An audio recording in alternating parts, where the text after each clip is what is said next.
Our project is on our pest control expansion plan, which includes Mitchell Egbert, Jared Roberts, Braxton Good, and Jacob Pert. Our project description, we plan to open a pest control office in a new location. The opportunity we are addressing is the company's current growth in revenue in their current locations. And because of this, they are looking to expand to another location. Goals for this project include starting on January 5th of 2022 and is to be completed by May 5th, 2022. That time, we hope to find a suitable location and market, find an office building, find housing, hire the staff we need, as well as purchase equipment.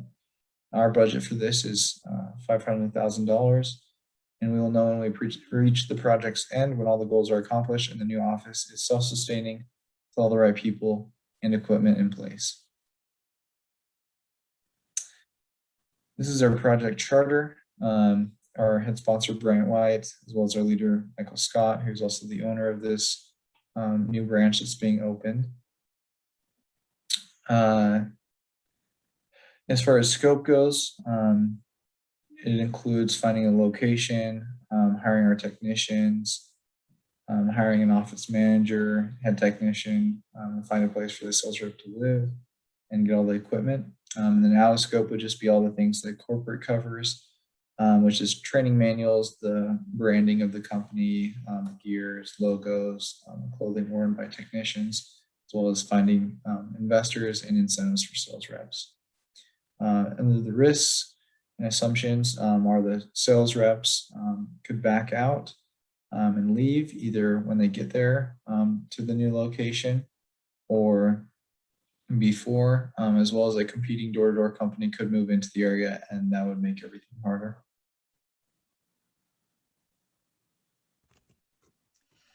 On the stakeholder analysis, we focused on just a few of those individuals that we felt were most critical to the success of this project.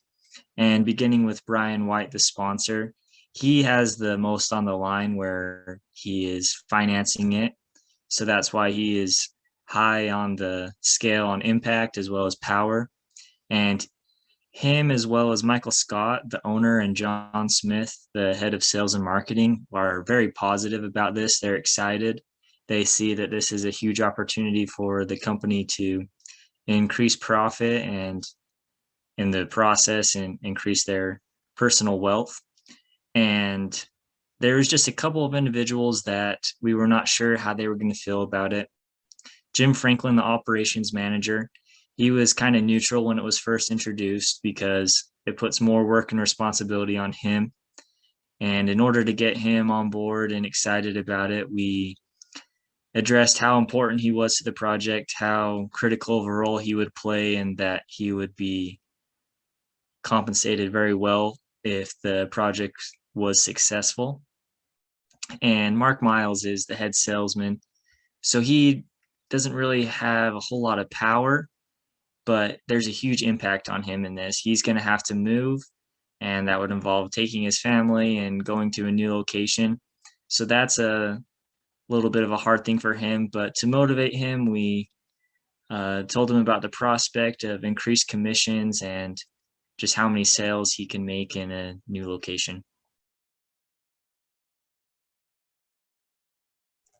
This is our Gantt chart for the project. Our tasks include choosing a location, getting licensing, having an office location, finding housing for the sales team, hiring staff, training staff, researching sales expectations for the area, getting equipment for the pest control and the sales team, and getting an advertising plan for the area. It's important to note that this Gantt chart shows the schedule of the project if everything goes according to plan and we have unlimited resources. The RACI matrix is really important for us in planning this project because it helps identify each of those tasks that Jared mentioned and who is accountable or responsible and who needs to be informed and consulted. And as you can see here, John Smith the head of marketing and sales, he is accountable and responsible for a lot of the first step of the project, which was choosing the location, whether it was renting or buying an office space and acquiring housing for the salespeople. And he also is in charge of getting all the sales equipment. And the owner, Michael Scott, he's mostly just going to be informed about things as he has other things to worry about. His scope is a little bit bigger than just this project, but he will be accountable and responsible for hiring the management as well as setting the goals. And Jim Franklin, he's going to be involved in about every single step, whether it's he's consulted or he is accountable or responsible. And Mark Miles, he's mostly just going to be informed as he's a lower level employee, but he will help with putting together the sales team.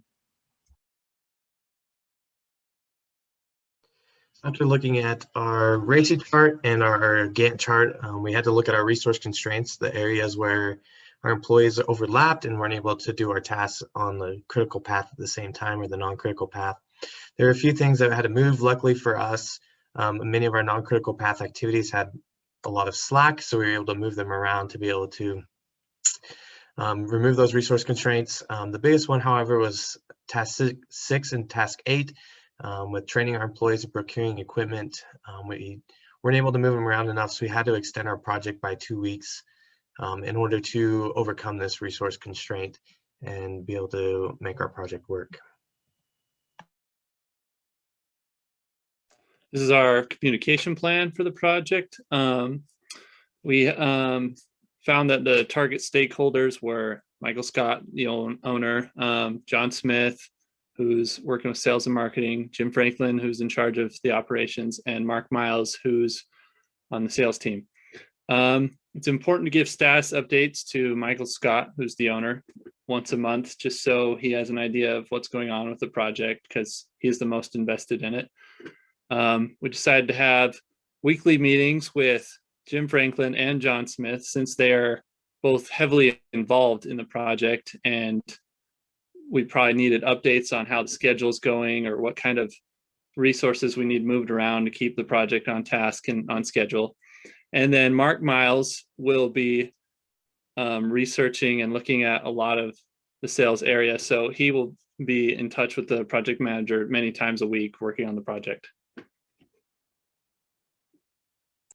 And finally, we have our risk analysis.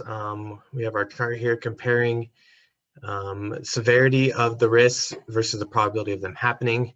So for our project, we're going to mostly focus on risks F, C, D, and B. And so for the risks, the sales and the marketing director leaving, we want to take a proactive approach here and making sure to give him proper compensation and extra rewards and bonuses for hitting his tasks on time. And for risk C, if we're unable to recruit enough salesmen, we want to use a transfer approach here and bring in other salesmen from the company around the US. That way we can have a strong showing in this new area and be able to accomplish a lot in our first few months. For risk D, if the project is delayed, fortunately for us, we have started our project early enough that there is a little bit of wiggle room, a little leeway if the project is delayed, so it won't set us back too far or cause our budget to go up even further.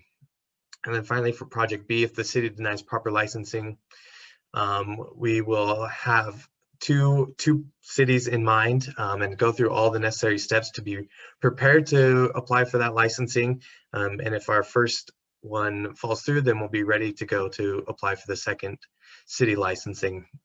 And with these risks, we'll just continue to monitor the project to make sure it's no more risks are popping up and that it is staying on task and on time and on budget.